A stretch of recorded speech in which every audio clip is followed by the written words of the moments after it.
Hello, friend. We are so glad you decided to spend some time with us today. Are you ready to relax and practice your English with us? That's right. Think of us as your two new helpful English learning friends. Welcome to English Friends Chat. I'm Emma. And I'm Ryan. Okay, let's jump right in. We're doing a deep dive today on a word that it's just so fundamental to how we talk about our lives. It really is. We're talking about the word dream. Exactly. A word that covers everything from, our deepest fears at night to our biggest hopes for the future. And that's the core insight for you, the listener. Dream has two very distinct, very important meanings in English. And if you mix them up, it can get confusing fast. Oh, for sure. Meaning number one is the story your brain plays while you're asleep. It's all about the past. And meaning number two. That's your hope, your goal, your ambition. It's all about the future, and it needs completely different grammar. And that's our mission today. We are going to give you the vocabulary, the grammar, everything you need to talk about both kinds of dreams, naturally and with confidence. So let's start with part one, talking about sleeping dreams. Right. The moment you start talking about what you saw last night, you're almost always using the past tense. Last night, I had a dream. It was weird. And this is where having the right nouns is super helpful because it helps you categorize the experience right away. The general term is, of course, a dream. But if it was scary, if you were being chased or falling, Then it's a nightmare. Simple as that. A nightmare is just a bad, scary dream. okay, what about the one that you have over and over again? I have one where I'm late for an exam. That is a recurring dream.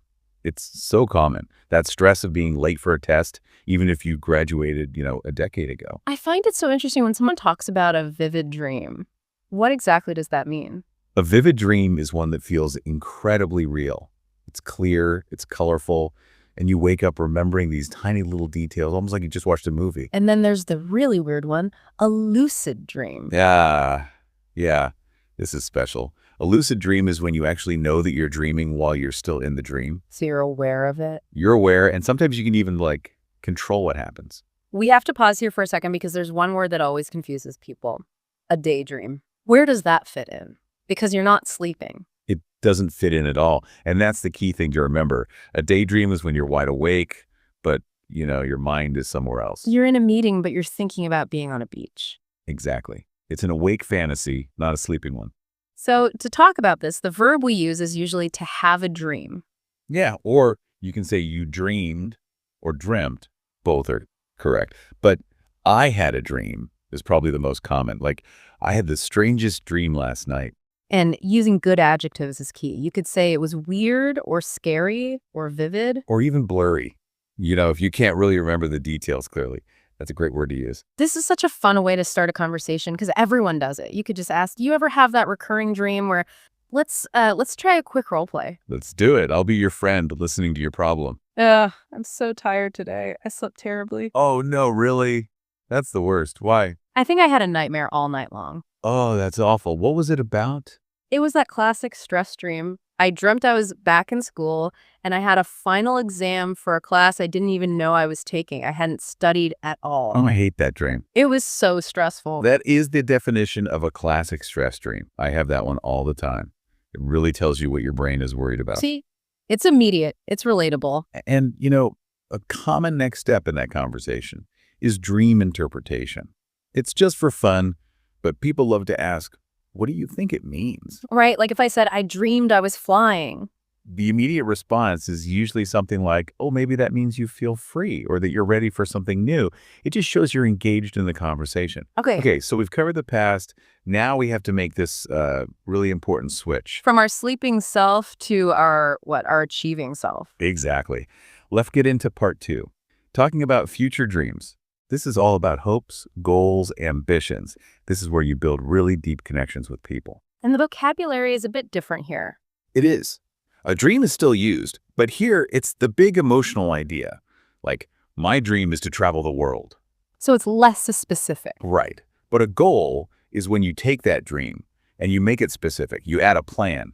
My goal is to save $5,000 this year for my trip. And what about ambition? That sounds stronger. It is stronger. Ambition is that strong, burning desire for success, wanting to become the CEO of a company. That's a huge ambition. And then there's hope. which feels a little softer. It is. It's more of a gentle wish for the future. Okay, so the grammar here is absolutely critical. This is the most useful part for you, the listener. The simplest way to talk about this is with, I want to.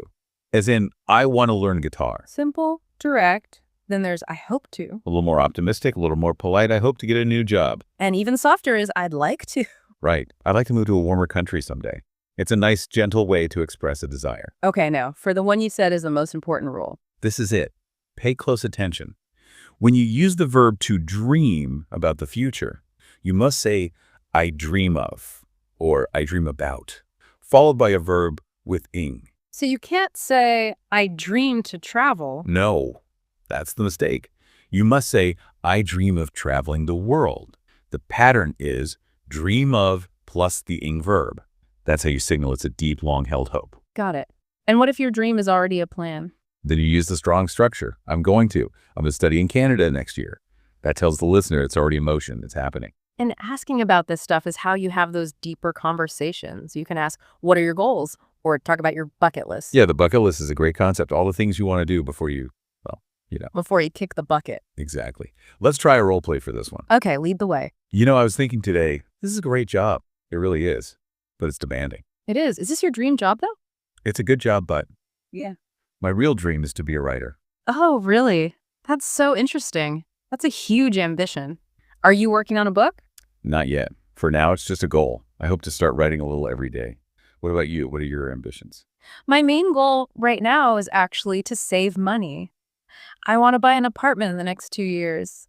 I dream of having my own place. See, you can hear the language shift Mm-hmm. from want to and hope to right into that really specific and meaningful dream of having. It makes all the difference. And it helps to think about these goals in categories. For sure. It makes them easier to talk about. You have career goals like getting a promotion or maybe retiring early. Then there are travel goals, seeing the pyramids, that kind of thing. And there's a great idiom for this. What's that? I am dying to visit Greece. It's just a really fun, expressive way to say you really want to go somewhere. I love that one. Then you have skill goals, things you want to master. Like learning the piano or running a marathon. And finally, personal goals, like being healthier or, like in our role play, buying a house. We also need to talk about what happens when a dream comes true. Right. When you achieve it, you switch back to the past tense. It was always my dream to visit New York, and last year, I finally did it. That past tense signals success. But what if dreams change? That's totally normal. And for that, you use I used to or I wanted to, but it's a great way to tell a story. I have a perfect example. Let's hear it. When I was a kid, I used to dream of being an astronaut. An astronaut. Wow. What changed your mind? Well, I realized I'm actually terrified of heights. So I changed my mind. That little story I used to dream of, but then I realized it's so relatable. And that brings us to maybe the most important social skill in all of this. How to respond when someone shares their dream with you. Exactly. Your reaction can build or break the connection. So things to avoid, don't say, that's impossible. Or that's a silly dream. Just Right. don't. Those are conversation killers. Instead, you want to be encouraging. Yeah. Say things like, that's amazing. Or you can do it. I believe in you. But the best thing you can do, the highest form of encouragement, is to ask about the plan. Yes. Asking, how are you going to do that? Tell me the first step. Shows that you're taking their dreams seriously. It makes it feel real. Okay, so quick summary. Sleeping dreams equals past tense. Use nouns like nightmare, vivid, recurring, I had the weirdest dream. and future dreams equal future tense. Use goal, hope, ambition, and remember that critical grammar rule. I dream of plus aim. That's the one. Talking about sleeping dreams is fun, but talking about future dreams is how you build those deep connections. So be brave, share your goals, and be that person who encourages others. Okay, and now for your challenge, the question of the day, so you can practice both. Part 1, what is a recurring dream, a sleeping dream that you have? And part 2, what is one of your biggest future dreams or goals? Make sure you use the right grammar. For example, you could say, I have a recurring dream that I'm late for the bus. My future dream is to learn how to play the piano. Put this knowledge to use. Go out there and start talking about your dreams.